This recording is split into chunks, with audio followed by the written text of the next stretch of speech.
DMG को सबसे पहले धन्यवाद कि आपने दूसरा बार फिर हेल्प के लिए आए। आप तो शुरू में बता ही दिए थे कि एक्सीडेंट के माध्यम से इसकी कंडीशन हो गया है और अभी फिलहाल देखिए इसका कंडीशन बहुत क्रिटिकल है। अब हमको कुछ समझ में नहीं आ रहा कि हम क्या करें। स्थिति इतना है कि मेरे पास 5 रुपये नहीं कि हमको सरकारी हॉस्पिटल तक पहुंच पाए और सर डॉक्टर साहब बोले कि इनको अच्छा ट्रीटमेंट का जरूरत है, बढ़िया हॉस्पिटल चाहिए इसको, लेकिन मेरे पास कुछ भी नहीं है। आप ही ब्लड भी चढ़ाने बोले कि 2 यूनिट ब्लड तत्काल के लिए चाहिए और इसको ट्रीटमेंट बढ़िया चाहिए।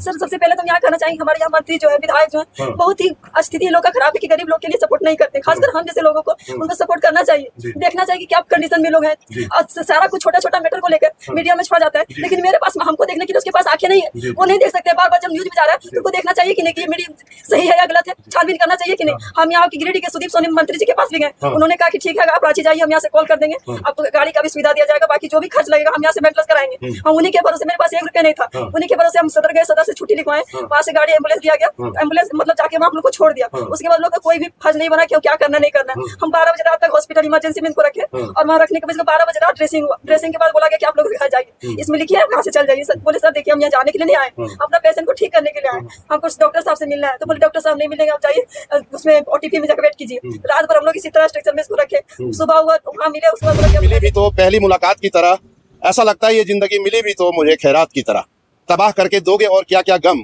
कुछ भी नहीं बचा है इस गरीब खाने में। जी जोहार, नमस्कार, मैं जगन्नाथ और आप सब देख पा रहे हैं बारासोली। हम लोग बारासोली में मौजूद, विधायक मंत्री सब फेल हो गया और समुचित इलाज के अभाव में दम तोड़ रहा है या जुअक, कोई देखने वाला कोई सुनने वाला नहीं है। आखिरकार दिव्यांग विकलांग पत्नी मजबूर होकर के बस अपनी पति की आखिरी सांसें की गिनती कर रही है। चलिए हम लोग चलते हैं, यहाँ के विधायक श्रीमती कल्पना सोरेन जी हैं, जो यहाँ के माननीय मुख्यमंत्री श्री हेमंत सोरेन जी के पत्नी है। जी जी, समझिए तब से यहाँ के जो विधायक है, समझिए झारखंड के मुख्यमंत्री हैं, सीएम ही है। जी जी जी। लेकिन बार बार बोल के इतना तकलीफ हो रहा है कि एक महिला, आप चलिए आप लोगों को दिखाता हूँ, जो मतलब अपने पति के इलाज के लिए बार बार मतलब लोगों से आग्रह कर रही है। ये जिंदगी मिली भी तो पहली मुलाकात की तरह, ये जिंदगी मिली भी तो पहली मुलाकात की तरह, ऐसा लगता है ये जिंदगी मिली भी तो मुझे खैरात की तरह, तबाह करके दोगे और क्या क्या गम, कुछ भी नहीं बचा है इस गरीब खाने में। जी जोहार, नमस्कार, मैं जगन्नाथ और आप सब देख पा रहे हैं बारासोली। हम लोग बारासोली में मौजूद हैं, जहां इन लोगों को के लिए हम गरीब खाना का उदाहरण नहीं दे रहे हैं, जिसके लिए दे रहे हैं अभी आप लोगों को हम दिखा रहे हैं। फिलहाल ये रुपेश सिंह जी हुए, समाज सेवी रुपेश सिंह जी, जो पूरे जिले में चर्चित हैं और यूं कहें कि बिना लाग लपेट का निस्वार्थ भाव से यह लोगों की सेवा करते हैं। और बड़ी खुशी की बात है, आप बगल में देख पा रहे हैं डॉक्टर राज भी आए हुए हैं, चतरों से चल करके आए हुए हैं। क्यों आए हुए हैं हम लोग बात करेंगे। बता दें कि हम लोग बारासोली में हैं और यहाँ तक कि विधायक मंत्री सब फेल हो गया और समुचित इलाज के अभाव में दम तोड़ रहा है या जुअक, कोई देखने वाला और कोई सुनने वाला नहीं है। आखिरकार दिव्यांग विकलांग पत्नी मजबूर होकर के बस अपनी पति की आखिरी सांसें की गिनती कर रही है।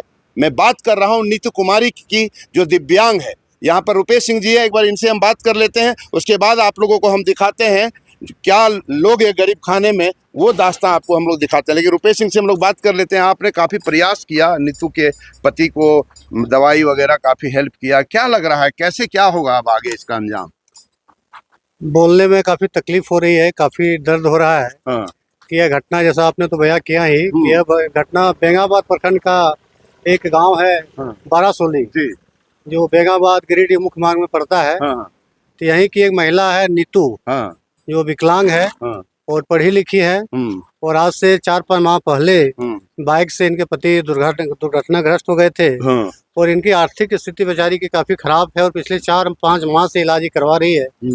और हमें भी जब जानकारी मिली तो हमसे जो भी पॉसिबल हो पाया मैंने किया, बट बहुत ही तकलीफ हो रहा बोल के कि यहाँ के विधायक चलिए हम लोग चलते हैं, श्रीमती कल्पना, चलते यहाँ के विधायक श्रीमती कल्पना सोरेन जी हैं, जो यहाँ के माननीय मुख्यमंत्री श्री हेमंत सोरेन जी के पत्नी है। जी जी, समझिए तब से यहाँ के जो विधायक है, समझिए झारखंड के मुख्यमंत्री हैं, सीएम ही है। जी जी जी। लेकिन बार बार बोल के इतना तकलीफ हो रहा है कि एक महिला, आप चलिए आप लोगों को दिखाता हूँ, जो मतलब अपने पति के इलाज के लिए बार बार मतलब लोगों से आग्रह कर रही है।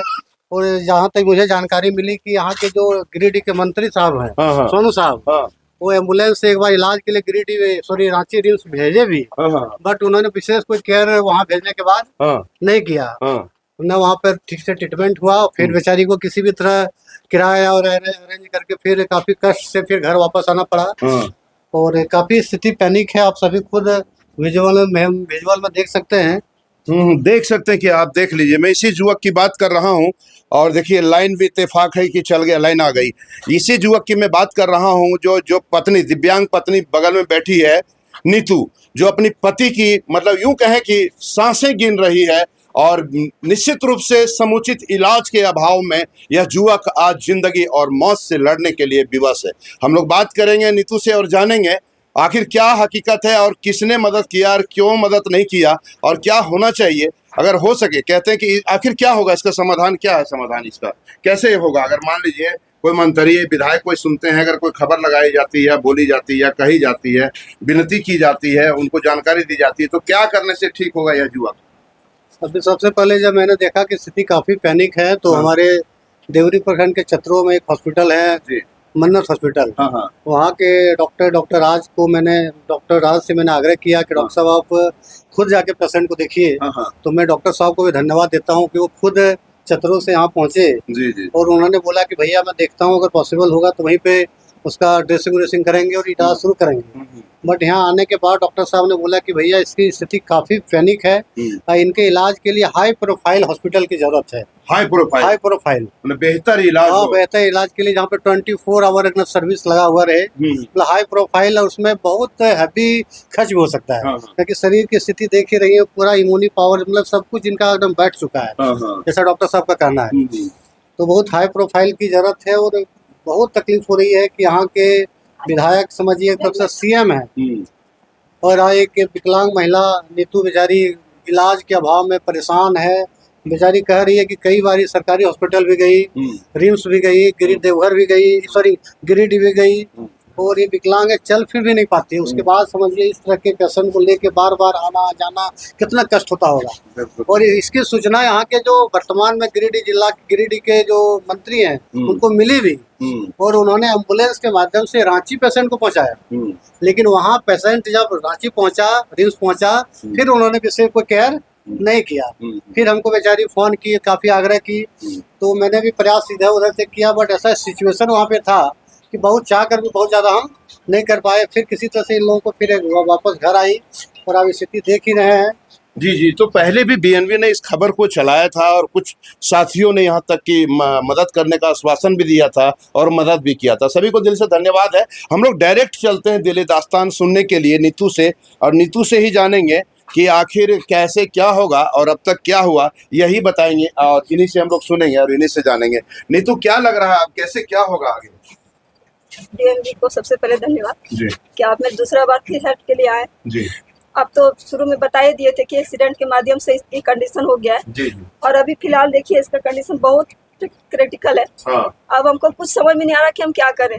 स्थिति इतना है कि मेरे पास 5 रुपये नहीं कि हम कोई सरकारी हॉस्पिटल तक पहुंच पाए। और सब डॉक्टर साहब बोले कि इनको अच्छा ट्रीटमेंट का जरूरत है, बढ़िया हॉस्पिटल चाहिए इसको। लेकिन मेरे पास कुछ भी नहीं है। आप ही ब्लड भी चढ़ाने बोले कि 2 यूनिट ब्लड तत्काल के लिए चाहिए और इसको ट्रीटमेंट बढ़िया चाहिए। सर सबसे पहले तो हम यहाँ कहना चाहेंगे, हमारे यहाँ मंत्री जो है, विधायक जो है, बहुत ही स्थिति लोग का खराब है कि गरीब लोग के लिए सपोर्ट नहीं करते। खासकर हम जैसे लोगों को उनको सपोर्ट करना चाहिए, देखना चाहिए कि क्या कंडीशन में लोग हैं। सारा कुछ छोटा छोटा मैटर को लेकर मीडिया में छोड़ा जाता है, लेकिन मेरे पास हमको देखने के लिए उसके पास आंखें नहीं है, वो नहीं देख सकते। बार बार जब न्यूज में जा रहा है तो उनको देखना चाहिए कि नहीं कि मीडिया सही है या गलत है, छानबीन करना चाहिए कि नहीं। हम यहाँ की गिरिडीह के सुदीप सोनी मंत्री जी के पास भी गए, उन्होंने कहा कि ठीक है आप रांची जाइए, हम यहाँ से कॉल कर देंगे, आपको गाड़ी का भी सुविधा दिया जाएगा, बाकी जो भी खर्च लगेगा हम यहाँ से मेंटेनेंस कराएंगे। हम उन्हीं के भरोसे, मेरे पास 1 रुपया नहीं था, उन्हीं के भरोसे हम सदर गए, सदर से छुट्टी लिखवाए, वहाँ से गाड़ी एम्बुलेंस दिया गया, एम्बुलेंस मतलब जाके वहाँ हम लोग को छोड़ दिया। उसके बाद लोग का कोई भी फर्ज नहीं बना कि क्या करना नहीं करना। हम 12 बजे रात तक हॉस्पिटल इमरजेंसी में इनको रखे, और वहाँ रखने के बाद 12 बजे रात ड्रेसिंग हुआ। ड्रेसिंग के बाद बोला गया कि आप लोग घर जाइए, इसमें लिखिए यहाँ से चल जाइए। सर बोले सर देखिए हम यहाँ जाने के लिए नहीं आए, अपना पेशेंट को ठीक करने के लिए आए, हमको डॉक्टर साहब से मिलना है। तो बोले डॉक्टर साहब नहीं मिलेंगे, आप जाइए उसमें ओटीपी में जाकर वेट कीजिए। रात भर हम लोग इसी तरह स्ट्रक्चर में इसको रखे, सुबह हुआ वहाँ मिले, उसके बाद बोला कि अब घर लेके जाइए इनको। हम डॉक्टर से भी सही से नहीं मिल पाए, वो देखे भी नहीं कि इनका क्या क्या प्रॉब्लम है, वो भी तो बताते हैं कि कैसे ठीक होगा।